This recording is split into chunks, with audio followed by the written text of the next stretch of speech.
একজন নারী ধ্বংস হওয়ার তিনটি কারণ। সম্মানিতা প্রিয় মা এবং বোনদেরকে বলছি, ভালো করে খেয়াল করেন। আপনি ধ্বংস হয়ে যাবেন, আপনি ধ্বংস হয়ে যাবেন যদি এই তিনটি বদ অভ্যাস আপনার ভিতরে থাকে। নাম্বার 1, স্বামীর সাথে সব সময় জেদ করা। আছে না, স্বামীর সাথে কথায় কথায় জেদ করে, যে কোনো বিষয় নিয়ে জিদ করে বসে থাকে, কথা বলে না, কথোপকথন বন্ধ, খাবার দেয় না, ঠিক মতন কথা বলে না, মুখ ফুলিয়ে বসে থাকে। এই যে আপনি সবসময় জিদ ধরে বসে থাকেন, এটা আপনার বড় একটি বদ অভ্যাস। এই বড় বদ অভ্যাস আপনাকে ধ্বংসের দিকে ঠেলে দিচ্ছে। নাম্বার 2, স্বামীর মুখে মুখে তর্ক করা। এটা অনেক মাদেরকে দেখা যায়, স্বামীর মুখে মুখে তর্ক করে না। সম্মানিতা প্রিয় মা এবং বোনেরা, স্বামীর মুখে মুখে তর্ক করা যাবে না।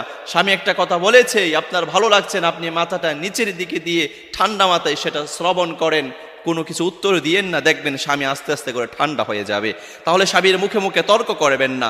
নাম্বার 3, স্বামীর আদেশ নিষেধ যদি আপনি না মানেন, তাহলে আপনার ধ্বংস অনিবার্য, আপনি ধ্বংস হয়ে যাবেন।